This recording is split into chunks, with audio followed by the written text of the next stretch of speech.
Hello and welcome to Audiobook Connection, behind the scenes with the creative teams. I'm Becky Parker Geist, and I'm your host. Audiobook Connection is your place to learn about the audiobook creative process in discussions between the authors, narrators, producers, and post-production teams that bring them all together, as well as guests who have listened to the audiobooks and have questions for the creative teams.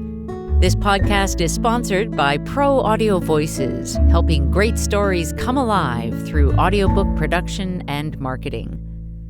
Hi, everyone. I want to welcome you to Audiobook Connection and to introduce our guest for today, Jim Parker. Jim is my brother, and he is also the founder and owner of Riverview Studios. He's an internationally acclaimed, award-winning 42-year veteran filmmaker, and he's produced numerous broadcast programs for public television and places around the world, from Sarajevo, Uganda, Europe, Canada, all over the place. And so we're going to get into talking about some of this filmmaking activity that very specifically relates to the work that we do in the audiobook world. Jim, thank you so much for being with me today. Oh, it sounds like fun. Yeah, it always is, right? So we just collaborated on a project for a client, Larry Klein, playwright, and the resulting film piece, which we did as a hybrid theater and film piece, is launching May 7th, just about a week out from now. So we're going to dive into that a little bit and like what that process was like and learn a little bit more from your perspective, Jim, on that project. Yeah, it was truly a hybrid project, something that we're, experimenting a little bit. It was kind of cool. Yeah. Just to give our listeners a little bit of behind the scenes on what was happening there is that we had a theater piece, this play that was going to be done live, but then the pandemic hit and it got put on hold while we tried to figure out how we could bring this piece to life. And what we ended up doing was filming it in the playwright's home, mostly.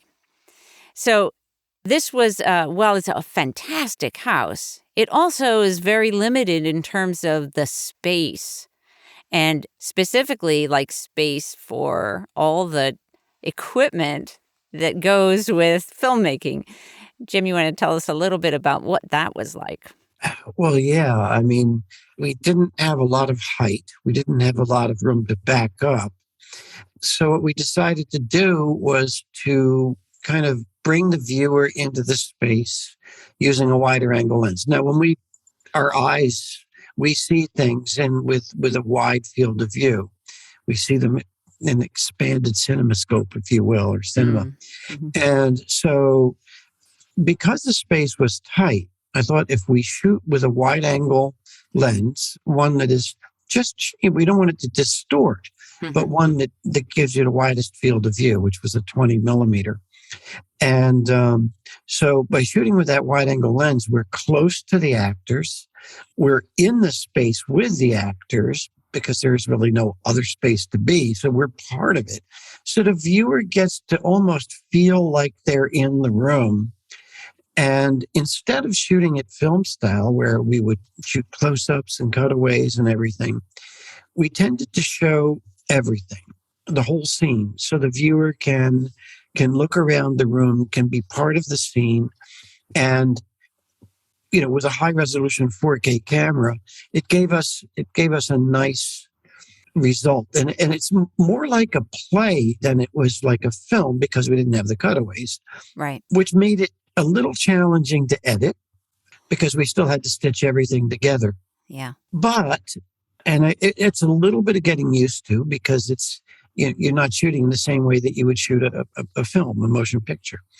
But I think it's a pretty cool process. And I guess the result will be that we'll see what the viewers say when they see the finished piece. I'm so impressed with all the post-production work that you did on that. So some of the stuff that was extraordinary and exciting to watching you do in the moment was figuring out like the lighting, the shadows, and then of course there are challenges with those shadows. Start shooting a scene, they go, oh, nope, can see the shadow of the cameraman, Uh, so, and the fact that we were doing these longer scenes was, I think, in one way, a greater challenge for everyone involved. Certainly was for the actors, and I know it was, for you. And the fact that we had a very limited number of days to shoot the entire piece. Oh, yeah. Yeah. It was very much like a play in that respect, that you had to know the entire scene to get through that entire scene without breaks. And that was, I know, was harder for the actors. It also meant that from the filming standpoint, that I kind of had to anticipate and be able to move. And we did a lot of the filming from a gimbal, which allowed me to move the camera to adapt to the space as the actors moved. Right. Yeah. And with so little extra room in the room to move around, that just also made that extra challenging. Oh, yeah. We had to hide Larry, playwright. Larry watched every scene. We put him to work, basically. We wanted to make sure that everything was, to his liking, of course. And what I learned is that words matter. The way the words are framed. He wrote the script, and he wrote it in a way he would like to see it performed. Now, to me, I have less care for, if somebody says things one way or they say it the other. I'm looking for the feeling and the tone and the mood. Larry wanted to have the language right. Yeah. And I don't blame him. Yeah. Yeah. So it was, we had to balance a little bit. Right.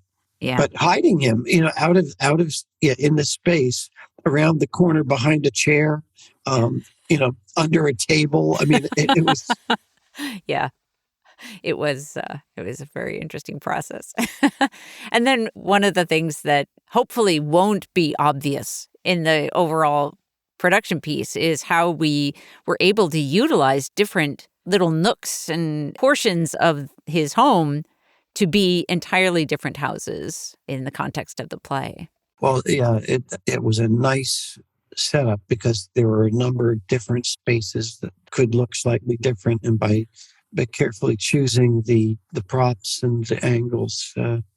But, I think one of the things that I found really enjoyable was working with professional actors who not only understood what needed to be done, but went out of their way to great lengths to be accommodating, to make it work. I mean, it was truly a team effort, right. The whole thing, Right. Even to hold lights and things like that, when they're, just continuity, having an eye to continuity, things like that. Everybody watched for continuity.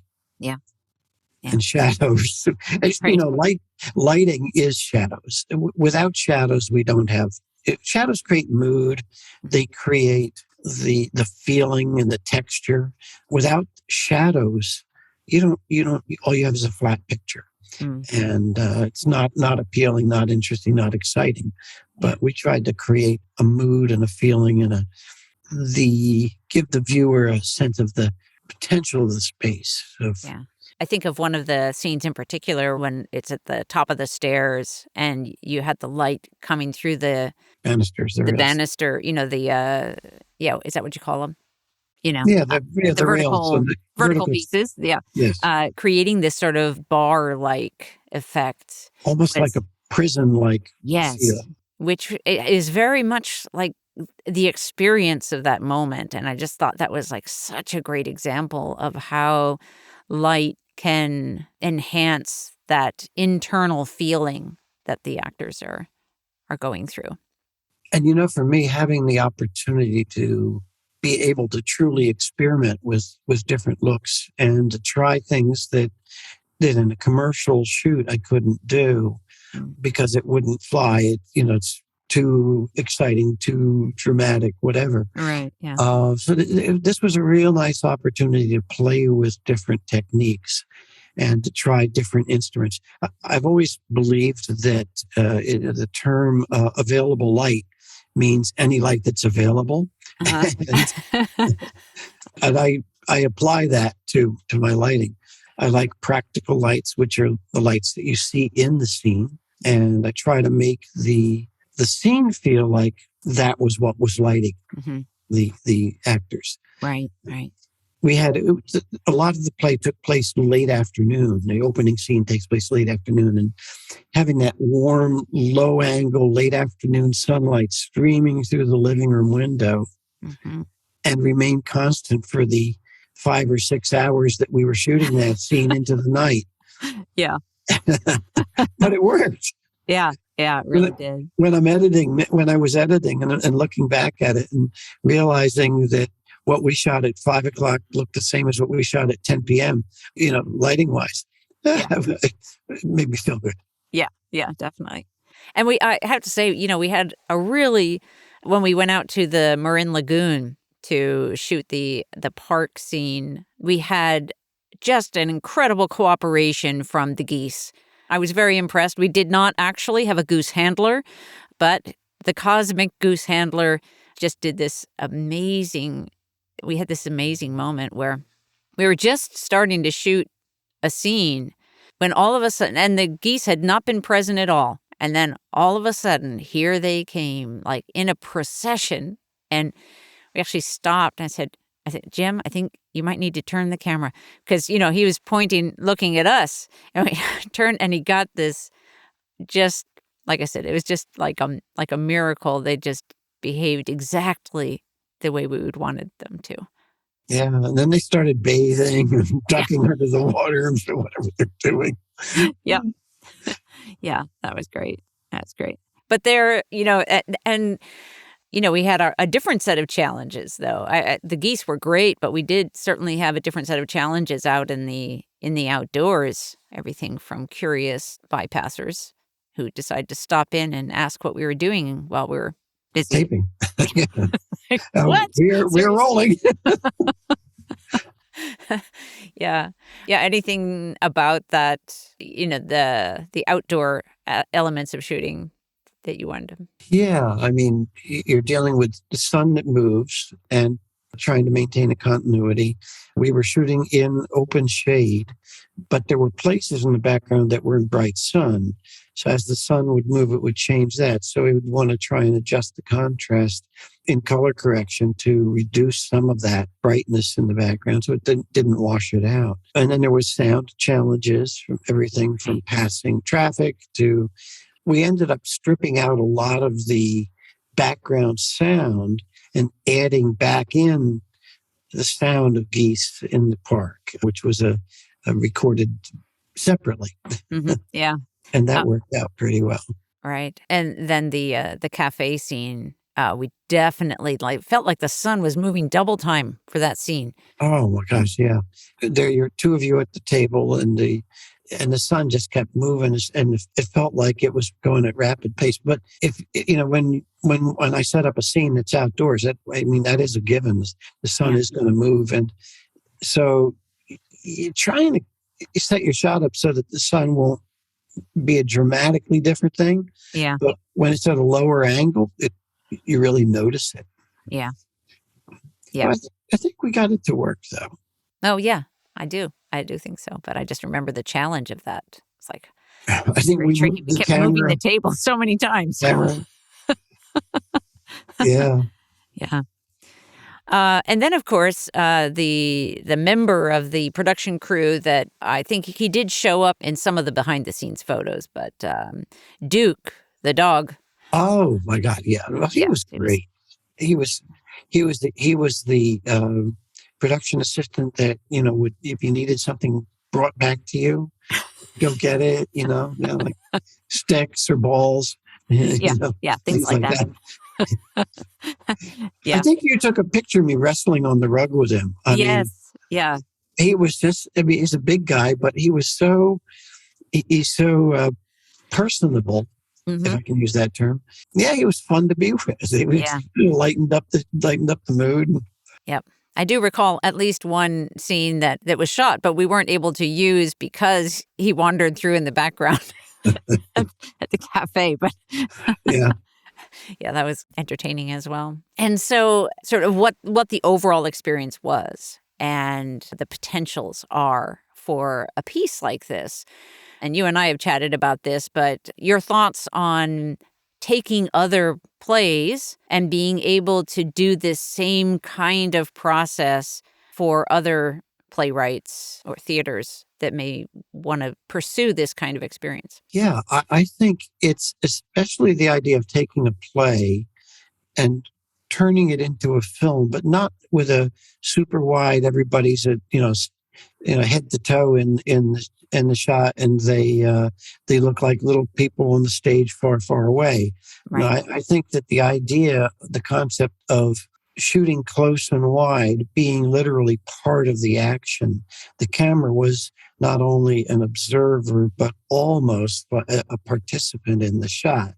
The viewer who's watching this will feel like they're sitting in the same room with the actors. Right. And that, to me, is really where the beauty of this is, that you could take a play that, in this case, because of COVID, couldn't be mounted right then, and you can produce this as still telling that story, but telling it in a slightly different and perhaps a more effective way. Yeah. Because of the intimacy. Right. And because especially if you have a subject where you want to engage the viewer and make them feel like, pull an emotion and or make them feel like part of the story. And I think this is opens up ideal ways to do that. Yeah. I love the intimacy factor that you described, and the filmed theater pieces that I have seen in the past. Pretty much all. I can think of one, which was, I think, a BBC production or something. When I was like an early teen or something, I saw a production of Cyrano on, it was a staged play, but it had that same kind of intimacy, the same kind of longer scenes. And I loved that so much. I watched it every opportunity I had. I don't even know how many times. But I think that so often the film's theater is that distance, yeah, we can see the stage, but we can hear the words, kind of. Yeah.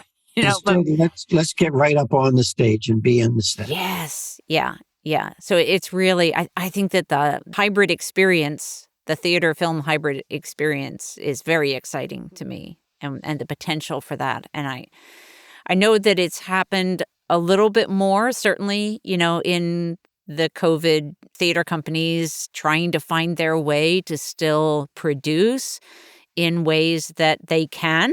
And I've definitely seen some of that coming out of like Ars Nova Theater in New York, doing some of that work. But yeah. They have some great programs up there. I think we ought to do more of these, I think so too, yeah. All around the world. Oh my goodness, yeah. I'll tell you, that's the other thing with this type of production. I mean, you can take a stage play and you can take it across the country. You can take it on location. You can take it around the world. Right. And reach audiences that you never might have had the opportunity to reach had it been performed in one location. And I mean, there is the experience of being there as part of it. But if you're sitting in an audience and you're 50 feet from the stage, that's a good seat, I think. Right. If you're sitting 150 feet from the stage, you're not getting the same level of, well, I shouldn't say that. You may be getting the same level of emotion because that is from what the actors are doing. Mm-hmm. But you may not have the same feeling of intimacy of being a part of it. Right. You're then on the other side of that divide. Right. There's almost an access issue. Like you don't have access to the close-up information. That's the thing about like when you're in a theater and you're close enough to the actors that you can really see what is happening on their faces, because our faces give us so much information about what's going on. When we're too far away, we start to lose that. So we have less information as a part of our overall experience. And the subtleties, go away, and those are the things that kind of really make the experience come to life sometimes. Right. So it's really well suited for the intimate kind of experience, not for the spectacle, really, but for those pieces where we want to kind of dive in deep to the human experience. Yeah, exactly. Perfect for that. Yeah. Those subtle nuances of the human expression. Yeah. Let's pause for a moment. We'll be right back. Do you have a book that you imagine with multiple voices, or a screenplay or stage play? At Pro Audio Voices, we love working on these more complex productions with music and sound effects and a full cast of voices. Bringing together decades of experience in both theatre and audio production, our team brings your project to life.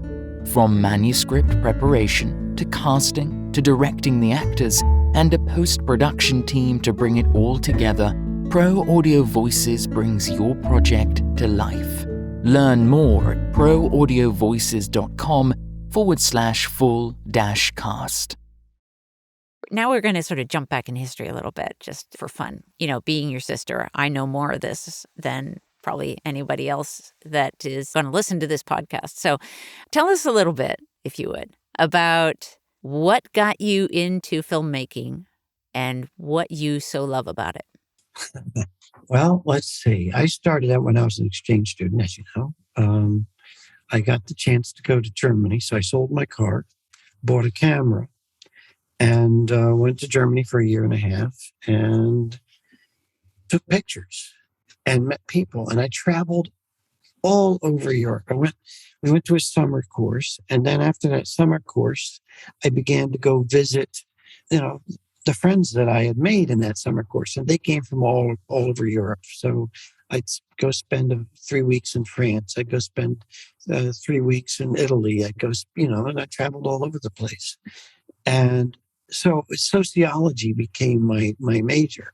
And I think basically that kind of changed the whole course of my life. Well, I know the photography did, because when I came back, that's what I continued to do. I worked my way through the rest of college as a commercial photographer at self-taught, because there was so much to learn, and I learned how to develop film, which got me a job working for a company doing big slideshows for big companies.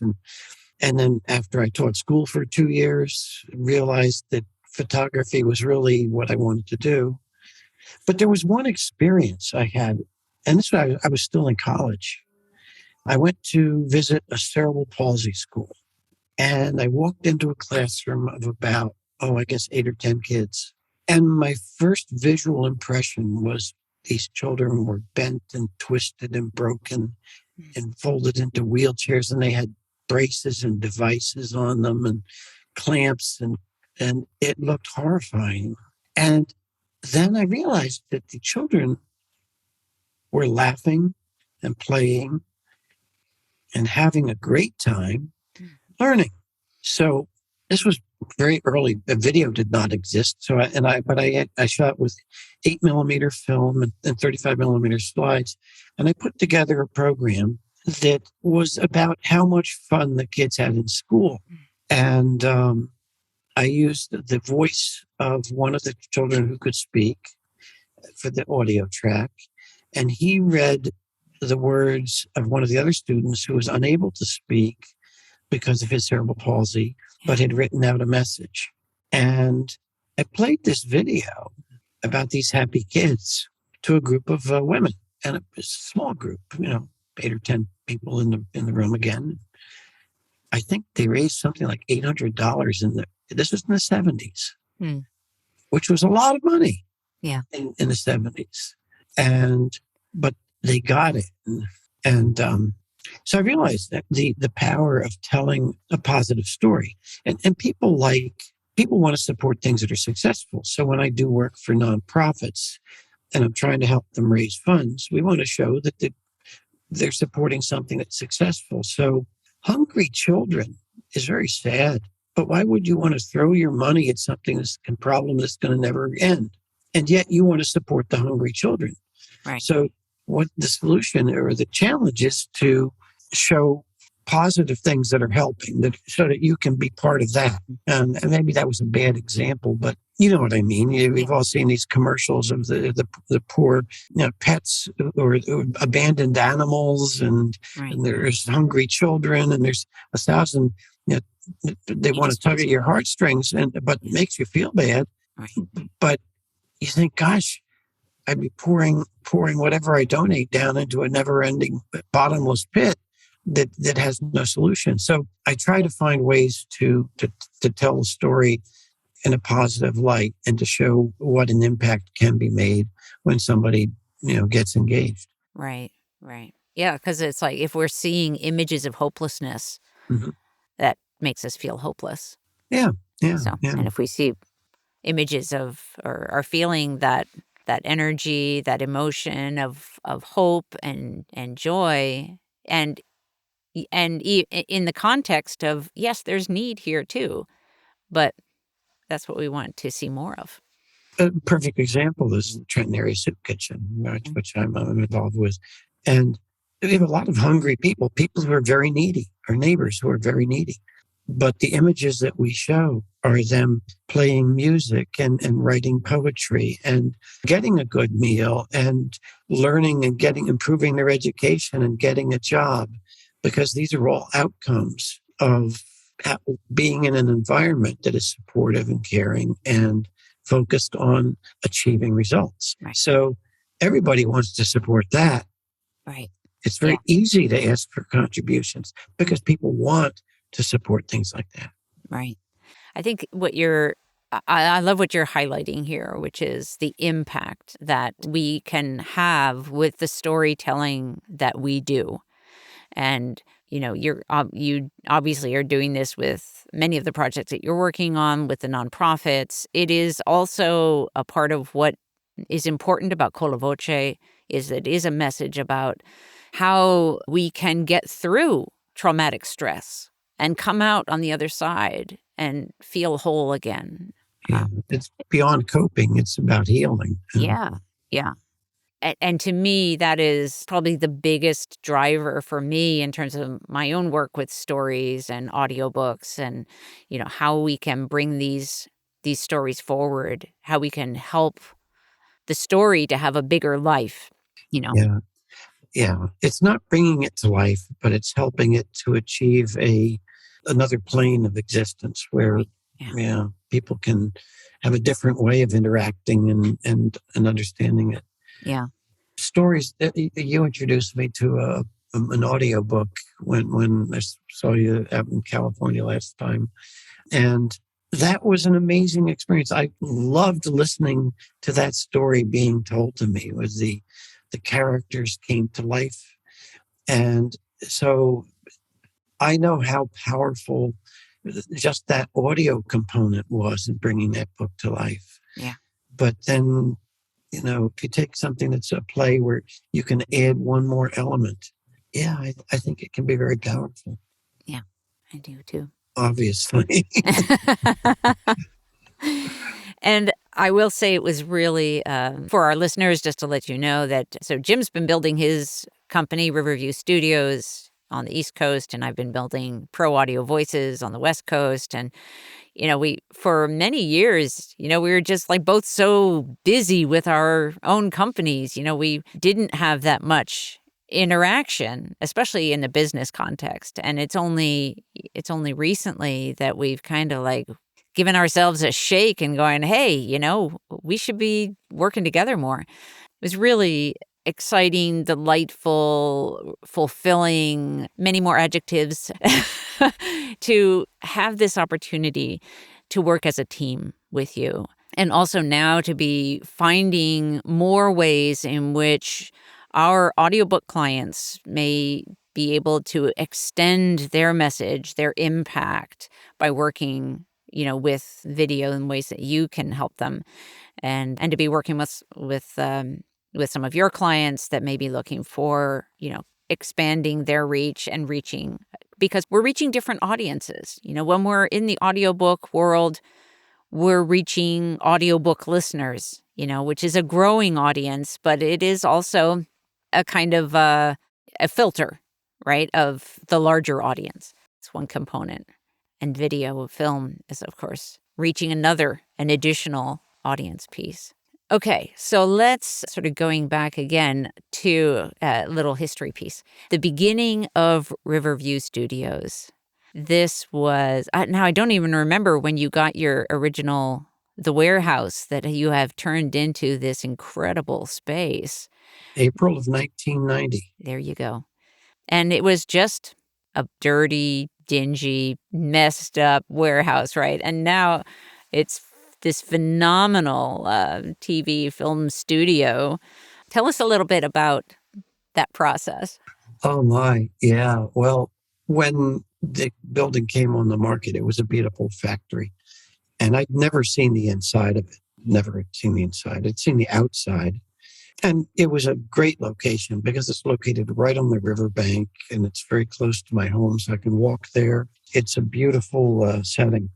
So when it came on the market, I found out the morning that it was listed. And my first call was to my banker. And I said, hey, I need a down payment for a building. And this was in 1990. You could still get a loan on a signature. Yeah. And so it was not, he was a reasonable amount. It wasn't too much. So I got the down payment. And that afternoon, I called the realtor and I said, I'd like to purchase the property. He says, well, when would you like to look at it? And I said, no, I don't care to look at it. I've got the down payment. See, I've got the down payment. I'm making an offer. And he said, what are you offering? I said, I'm offering what you're asking, the asking price. And so we did the deal and I got it. And I beat out a few other people. Thank goodness. Yeah. And it turned out, it was a beat up old factory like I expected. But through barter and through sweat equity, and I learned an awful lot about renovation. Yeah. We removed the attic, which was about 2 inches deep in coal soot. We removed the second floor, which was just skimmed my head as I walked underneath it because it was a little too low. And we opened it up, and I spent 2 weeks stapling polyethylene over all the old beams and rafters so that they wouldn't be hurt. And then I sprayed cellulose insulation on the roof, on the underside of the roof, for sound deadening and for insulation. And so we kept the look of the old rafters, erected a few shop vacs, cleaning up the coal soot from the attic. All the walls were stuccoed over with stucco, and I removed the stucco one brick at a time with a chisel and exposed all the brick, and then I sealed it with 6 coats of sealers. It's new floor, put an epoxy floor down. I bartered that. Yeah, we ended up with a pretty nice space. Yeah, what's your square footage? I mean, do you know about what approximately? Gosh, that's a good question. Well, I know the footprint of the building, we've got 2 floors, and the footprint of the building is 70 by 35, and then we've got 80 by 80. I'm sorry, 42 by 42. And then I've got 2 areas that are 20 by 20, so that's 40 by 40. So 1616 is 3,200, and 7 is 20, 5,006, about 7 to 8,000 square feet. If you count seconds. Yeah, just to give people a sort of a rough idea of the size of what we're talking about. 100 foot long and about 40 foot wide on the average. Right. Yeah. It was 2 old factory buildings with a breezeway in the middle. It became the lobby. And so now you're running like regular TV shows in the space? Yeah. So for a number of years, I did 2 shows a week for New Jersey Public Television. They were public affairs shows. We were running a lot of other programming. I was, at one point, I think we were doing on an average in excess of 200 broadcast shows per year, which kept us pretty busy. And then COVID hit, and we started doing everything much more virtually. So we were doing virtual events instead of live events. Mm-hmm. But our nonprofit clients did so well with those that they kept coming back for more. So now as we're starting to go back into the live event mode, we're still keeping a lot of the benefits of the virtual things that we've done. Yeah. So it's takes a look and it keeps on ticking. No, that's not it. It's you, yeah, you got through. You get through. You keep take another step. You take another step, and then next thing you know, you've walked a mile. Yeah. And I think that's exactly what, sort of circling us back to Colla Voce, and what we did there is really to sit with where we were, take a look at what was possible, and made a plan and pulled it off. Just really excited to be able to share that with the world. And so we're using a platform called Vusi for that showing, and there will be a world premiere, but then the show will also continue to be available for on-demand viewing on that platform. So it will give us the opportunity to reach a lot of people, let the word spread from those who view the show to then, be able to share it with others. But again, it was like such a great experience, and we're continuing. Although the production is done, now we're sort of into the marketing piece, and he just created that trailer for it. So yeah, it's been a great experience, and I look forward to the next one, whenever that is, whoever it turns up. Yeah. I've got an idea for a script. All right. There we go. Great. So, Jim, thanks again so much for being here and hanging out with me. It has been really, really fun. Always fun to hang out with you, Becky. And for our listeners who would like to find the information about the performance of Colla Voce, you can go to proaudiovoices.com/Colla-Voce. That's COLLA-VOCE. And there is a link there for purchasing tickets, as well as more information and behind the scenes, as well as images from the filming. Thanks so much for joining us. Thanks for joining us for Audiobook Connection, behind the scenes with the creative teams. Please take a moment to subscribe at audiobookconnection.com. The podcast is sponsored by Pro Audio Voices, helping great stories come alive through audiobook production and marketing. Learn more at proaudiovoices.com. Again, thanks for being with us, and please join us next week.